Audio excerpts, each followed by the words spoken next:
حامدا ومصلیا اما بعد۔ قرآن کتاب ہدایت ہے، قیامت تک آنے والے لوگوں کے لیے زندگی کا دستور ہے، علم و عمل کا سرچشمہ ہے۔ قرآن صرف ایک کتاب نہیں جس کی سطروں پر ہماری اور آپ کی نظریں سرسری گزر جائیں، بلکہ قرآن ہمارے اور آپ کے لیے ایک آئینہ ہے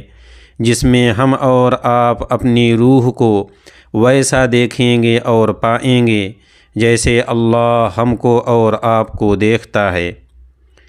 یہ بات جان لیں اور اچھی طرح یاد کر لیں کہ ہر آیت جو ہم اور آپ پڑھتے ہیں وہ کسی اور کی کہانی نہیں ہے، بلکہ وہ ہماری اور آپ ہی کی کہانی ہے۔ ہر آیت میں ہمارے اور آپ کے بارے میں پیغام ہے،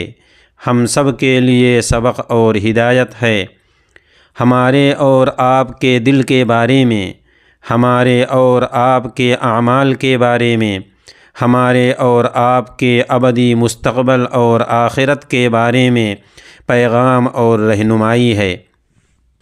کیا ہوا اگر ہمارا اور آپ کا نام صراحتاً نہیں لکھا ہوا ہے، لیکن ہماری اور آپ کی صفات بڑی باریکی سے قرآن کریم میں بڑی تفصیل سے درج ہیں۔ اس میں مومنین کی صفات کو تفصیل کے ساتھ بیان کیا گیا ہے، کفار مشرکین کی صفات کو بھی باریکی کے ساتھ درج کیا گیا ہے، منافقین کی نشانیاں اور ان کے اعمال کو تفصیل سے بیان کیا گیا ہے، متقی اور نیک لوگوں کی صفات بیان کی گئی ہیں، دنیا اور آخرت میں کامیاب لوگوں کی صفات اور عادات بیان کی گئی ہیں۔ قرآن کریم میں جنتی لوگوں کی بھی صفات ہیں اور دوزخی لوگوں کی بھی صفات بیان کی گئی ہیں۔ الغرض قرآن کریم میں ہر ایک کے لیے رہنمائی ہے، ہر ایک کے لیے زندگی کا سبق اور پیغام ہے۔ اس لیے آئیے قرآن کو پڑھیے، قرآن کو سمجھنے کی کوشش کیجیے، قرآن کی تعلیم کو اور اس کے پیغام کو عام کیجیے، اور قرآن میں اپنے آپ کو تلاش کیجیے کہ قرآن میں آپ کا نام کہاں پر لکھا ہوا ہے، کس جماعت اور گروہ میں آپ کا شمار ہے۔ آئیے عزم کیجیے کہ آج سے صرف قرآن پڑھیں گے نہیں بلکہ قرآن میں اپنے آپ کو تلاش کریں گے۔ روایت میں ہے کہ حضرت احنف ابن قیس ایک دن اللہ تعالیٰ کے اس فرمان پر غور کر رہے تھے، لَقَدْ أَنزَلْنَا إِلَيْكُمْ كِتَابًا فِيهِ ذِكْرُكُمْ أَفَلَا تَعْقِلُونَ، ہم نے تمہاری طرف ایسی کتاب نازل کی ہے جس میں تمہارا ذکر ہے، تو کیا تم سمجھتے نہیں؟ یہ آیت پڑھ کر ان کا دل کانپ اٹھا اور کہنے لگے، میرے پاس قرآن لاؤ، میں جاننا چاہتا ہوں کہ اس کتاب میں میرا مقام کیا ہے۔ انہوں نے قرآن کے صفحات کھولے اور انسانوں کی مختلف قسمیں دیکھنے لگے، تو متقی اور پرہیزگاروں کے بارے میں قرآن کی یہ آیت پڑھی، كانوا قليلا من الليل ما يهجعون وبالاسحار هم يستغفرون، متقی اور پرہیزگار لوگ رات میں کم سویا کرتے تھے اور رات کے آخری حصے میں اللہ سے اپنے گناہوں کی معافی مانگتے تھے۔ پھر آگے بڑھے تو نیک لوگوں کی صفات کے بارے میں قرآن کی اس آیت سے گزرے، ينفقون في السراء والضراء والكاظمين الغيظ والعافين عن الناس، وہ خوشحالی اور تنگی میں اپنا مال خدا کے راستے میں خرچ کرتے ہیں اور غصے کو پی جاتے ہیں اور لوگوں کے قصور معاف کرتے ہیں۔ یہ آیت نیک لوگوں کی خصوصیات بتاتی ہے کہ وہ حالات کی تبدیلی کے باوجود مال خرچ کرتے ہیں اور غصے کے موقع پر بدلے کے بجائے صبر اور معافی کو ترجیح دیتے ہیں۔ پھر وہ آگے بڑھے تو کامیاب لوگوں کے بارے میں قرآن کریم کی یہ آیت پڑھی، یؤثرون علی انفسہم ولو کان بہم خصاصہ، وہ خود محتاج ہوتے ہوئے بھی دوسروں کو اپنے اوپر ترجیح دیتے ہیں اور ان کے اوپر اپنا مال خرچ کرتے ہیں۔ پھر آگے بڑھے تو اللہ کے پیارے بندوں کے بارے میں یہ آیت سامنے آئی، یجتنبون کبائر الاثم والفواحش واذا ما غضبوا هم یغفرون، اور اللہ کے پیارے بندے وہ ہیں جو کبیرہ گناہوں سے اور بے شرمی سے پرہیز کرتے ہیں، اور جب وہ غصہ ہوتے ہیں تو معاف کر دیتے ہیں۔ یہاں احنف نے سر جھکا لیا اور درد سے بولے، اے اللہ، میں اپنے آپ کو ان جماعتوں اور گروہوں میں نہیں پاتا ہوں۔ پھر آگے بڑھے تو یہ آیت سامنے آئی، لا الہ الا اللہ یستکبرون، یعنی جب ان سے کہا جاتا ہے کہ اللہ کے سوا کوئی معبود نہیں تو وہ لوگ تکبر کرتے ہیں اور اس حقیقت کو جھٹلاتے ہیں۔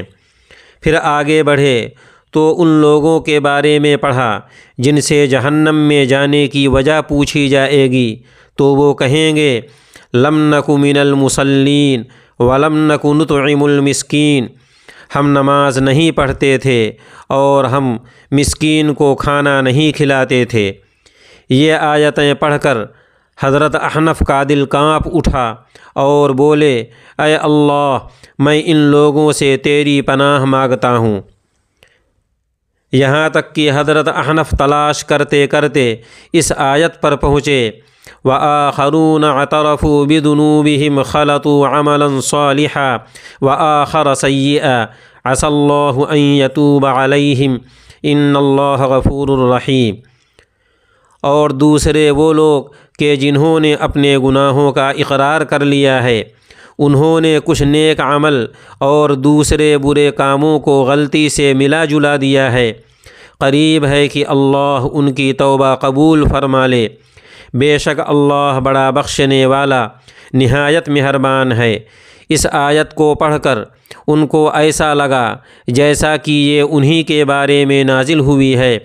چنانچہ حضرت احنف رو پڑے اور بولے، اے اللہ، میں انہی لوگوں میں سے ہوں، نہ میں سبقت لے جانے والوں میں ہوں اور نہ ہلاک ہونے والوں میں ہوں، لیکن میں تیری رحمت کا امیدوار ہوں، میں تیری رحمت سے مایوس نہیں ہوں۔ میرے بھائیوں اور بہنوں، اب سوال آپ سے ہے، آپ اللہ کی کتاب میں کون ہیں؟ آپ کا کیا مقام ہے؟ کیا آپ ان میں سے ہیں کہ جب اللہ کا ذکر کیا جائے تو ان کے دل لرز اٹھتے ہیں، ان کی آنکھوں سے آنسو جاری ہو جاتے ہیں، ان کے بدن کے رونگٹے کھڑے ہو جاتے ہیں؟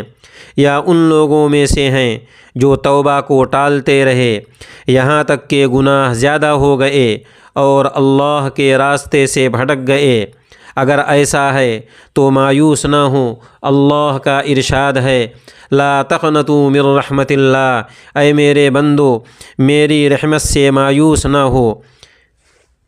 کیونکہ تمہارا رب وہ ہے جو خود کو غفور الرحیم کہتا ہے، گناہوں کو بڑا بخشنے والا ہے، معاف کرنے والا ہے۔ وہ کسی نادم بندے کے لیے اپنا دروازہ بند نہیں کرتا، اس کا دروازہ ہمیشہ کھلا ہوا ہے، بس اس کے دروازے پر دستک دیجیے، زیادہ سے زیادہ توبہ کریں، زیادہ سے زیادہ استغفار کریں، اپنے گناہوں کی معافی مانگیں اور قرآن کو اپنا ہادی اور رہنما بنائیں۔ شاید ایک ہی آیت آپ کی پوری زندگی اور تقدیر بدل دے اور دنیا اور آخرت کی کامیابی سے ہمکنار کر دے۔ اللہ سے ڈریں، نیک اور سچے لوگوں کے ساتھ رہیں، کیونکہ نیک اور سچے لوگوں کی صحبت آخرت میں بھی کام آئے گی۔ جب جنتی جنت میں داخل ہوں گے اور اپنے نیک ساتھیوں کو نہیں پائیں گے تو کہیں گے، اے ہمارے رب،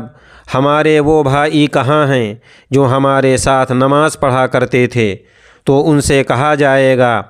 جاؤ، ہر اس شخص کو نکال لو جس کے دل میں رائی کے برابر بھی ایمان ہے۔ اس سے معلوم ہوا کہ آخرت میں بھی دوستی کام آئے گی، اس لیے نیک لوگوں کو اپنا دوست بنائیں، سچے لوگوں کے ساتھ رہیں۔ اللہ تعالیٰ کا ارشاد ہے، یا ایھا الذین آمنوا اتقوا اللہ وکونوا مع الصادقین۔ حسن بصری رحمۃ اللہ علیہ کہا کرتے تھے، زیادہ سے زیادہ مومن دوست بناؤ، کیونکہ قیامت کے دن ان کی سفارش کام آئے گی۔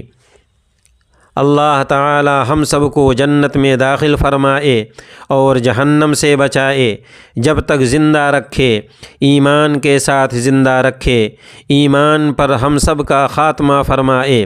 اور ہم سب کے اگلے پچھلے گناہ معاف فرمائے۔ اس پیغام کو دوسروں تک بھی پہنچائیے، ہو سکتا ہے اس کے ذریعے سے کسی کو فائدہ پہنچے۔